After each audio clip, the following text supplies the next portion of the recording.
വയനാട്ടിൽ ആദിവാസി യുവാവിനെ റോഡിലൂടെ വലിച്ചിഴച്ച് കാർ പാഞ്ഞ കേസിൽ 4 പ്രതികളിൽ 2 പേർ പിടിയിലായി. പച്ചിലക്കാട് സ്വദേശികളായ മുഹമ്മദ് അർഷാദ്, അഭിറാം എന്നിവരാണ് പിടിയിലായത്.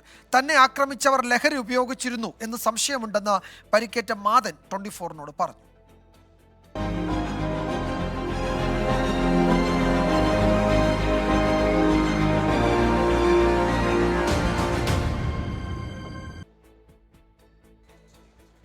മുഹമ്മദ് അർഷിദും അഭിരാമും പിടിയിലായത് കൽപ്പറ്റയിൽ നിന്ന്.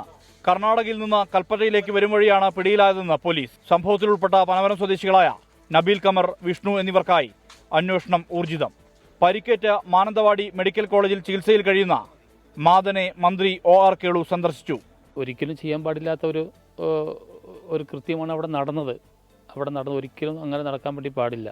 ഈ പുരോഗമന കേരളത്തിൽ ഇങ്ങനെയൊക്കെ ആൾക്കാർ ചിന്തിക്കുകയും പ്രവർത്തിക്കുകയും ചെയ്തു കഴിഞ്ഞാൽ കേരളം എന്ന് പറയുന്ന സംസ്ഥാനം അല്ലെങ്കിൽ നമ്മുടെ ഈ പുരോഗമന സ്റ്റേറ്റ് എങ്ങോട്ടാണ് സഞ്ചരിക്കുന്നതെന്നുള്ളതാണ് നമുക്ക് അതിൽ നിന്ന് മനസ്സിലാക്കാൻ വേണ്ടി സാധിക്കുന്നത്.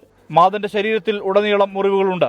തന്നെ ആക്രമിച്ചവർ ലഹരി ഉപയോഗിച്ചിരുന്നതായി സംശയമുണ്ടെന്ന് മാതൻ 24-നോട്. ബോധപൂർവം വലിച്ചോണ്ട് പോയതാ. അല്ലെങ്കിൽ ബാക്കിൽ രണ്ടാൾ ഇരിപ്പുണ്ട്, പിന്നിൽ 2 ആളുണ്ട്. അത് മറ്റേ അവൻ്റെ കൈ ഡോറിൽ കുടുങ്ങിയെന്ന് അവന്മാർ കാണാമല്ലോ ശരിക്കും. അത് മലപ്പുറം ചെയ്ത പരിപാടിയാണ്. എന്തോ കഞ്ചാവെന്ന് തോന്നുന്നു.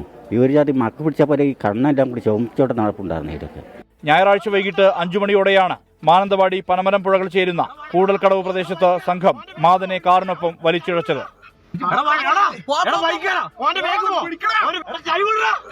24 വയനാട്.